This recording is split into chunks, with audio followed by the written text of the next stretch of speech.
พามาเที่ยวเอเชียทิกเด้อท่านผู้ชมเด้อเอเชียทิกชิงชาสวรรค์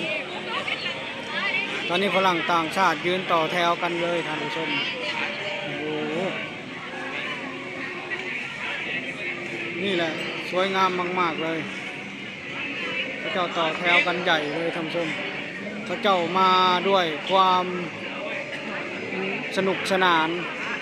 เที่ยวเอเชียทิกท่านผู้ชม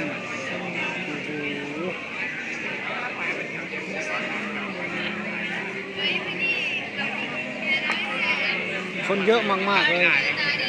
เยอะเอง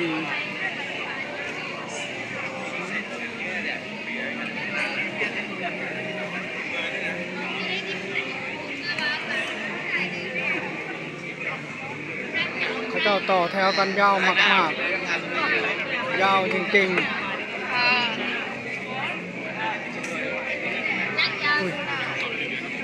ไม่ใช่ก็เข้ามาอยู่ตรงกลางเลยเด้อท่านผู้ชมเลย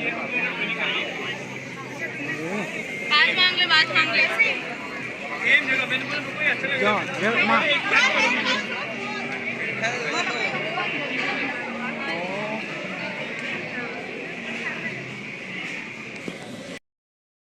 แถวยาวจริงๆพระเจ้ามาทุกทั่วสารทิศมาหลายประเทศมากๆมาเที่ยวเอเชียทิกจะมีหลายคนหลายประเทศดูแต่คนอินเดียจะเยอะมากเลยท่านผู้ชมคนเกาหลีญี่ปุ่นก็มีเด้อท่านผู้ชมเลย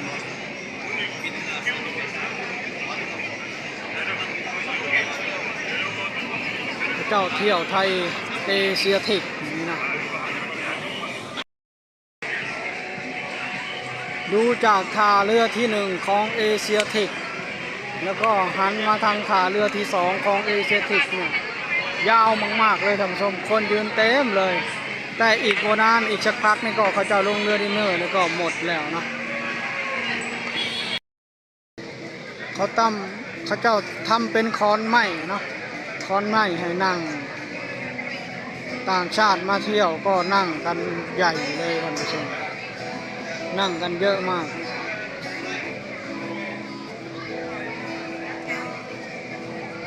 แต่ก็ส่วนใหญ่จะเป็นคนอินเดียเยอะมากเลยเด้อท่านผู้ชม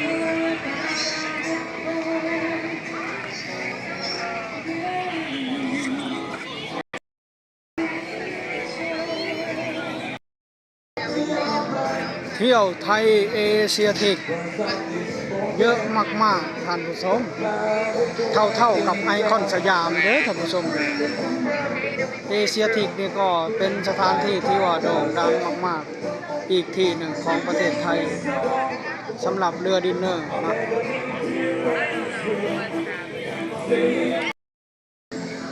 ตรงนี้จะเห็นชิงช้าสวรรค์สวยงามมากๆเลยท่านผู้ชม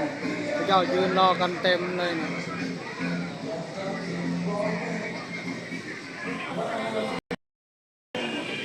แต่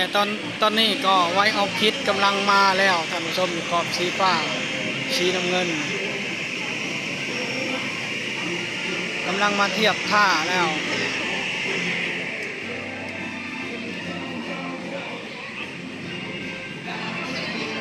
400 คนเด้อท่านผู้ชมเด้อไว้ออกคิดลำนี้ท่าเรือที่2ของเอเชียทิก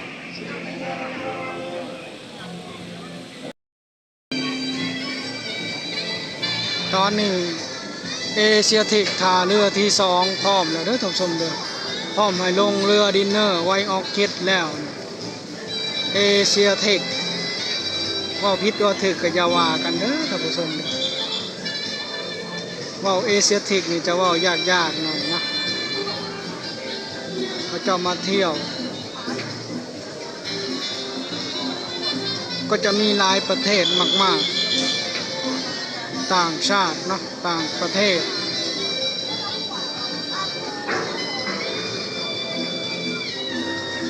ข้ามน้ำข้ามทะเลมาเที่ยวเอเชียทิกดูผู้สาวฝรั่งด้วยเด้อท่านผู้ชมฝรั่งคนอินเดียด้วยเนาะพระเจ้าก็ชอบเที่ยวประเทศไทยเที่ยวประเทศไทยนี่จะคุ้มค่ามากๆพระเจ้าบอกว่า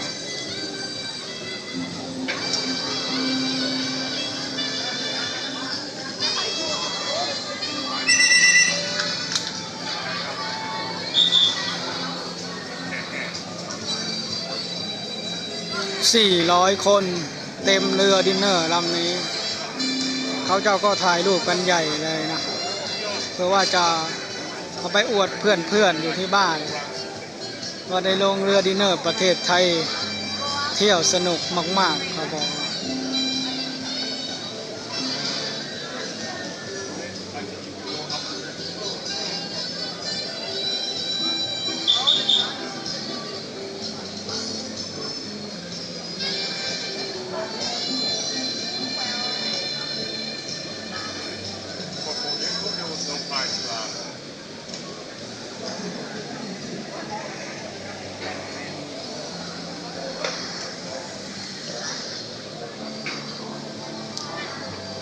ข้าเจ้าก็ทยอยเดินกันเป็นระเบียบเรียบร้อยมากๆเป็นขบวนไปขบวนมันได้ทุกสมเด็จทีมใครทีมมันนะ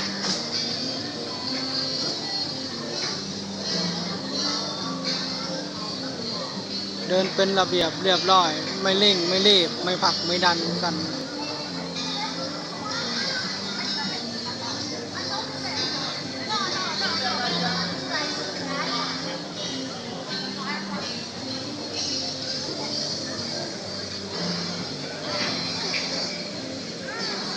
นี่แหละเขาเจ้าบอกว่าเที่ยวเรือดินเนอร์ประเทศไทยเยอะมากๆหลายชาติมากๆหลายประเทศมากๆที่ตอนนี้กำลังจ้องมองอยากมาเที่ยวเรือดินเนอร์ประเทศไทย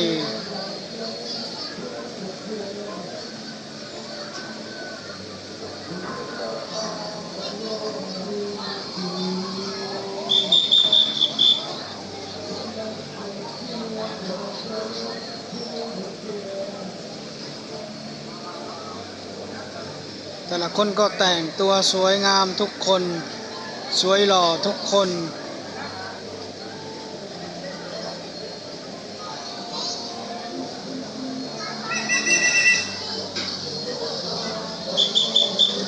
นิดอันนี้ก็จะให้ดูใกล้ๆหน่อยได้ท่านผู้ชมเลยเขาเจ้าจะว่าเอาไว้เนาะ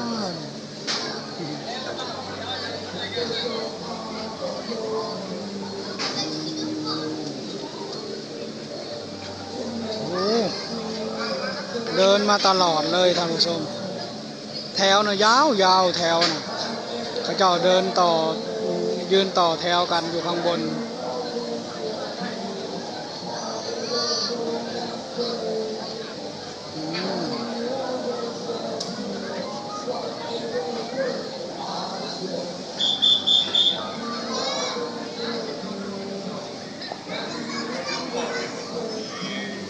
ยาวมากเยอะมากๆเที่ยวไทยใครๆก็อยากมาเที่ยวเด้อท่านผู้ชม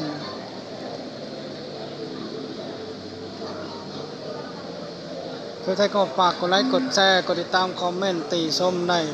เพื่อไทยจะขอลาจบคลิปแค่นี้ก่อนพอกันคลิปหน้าขอบคุณครับ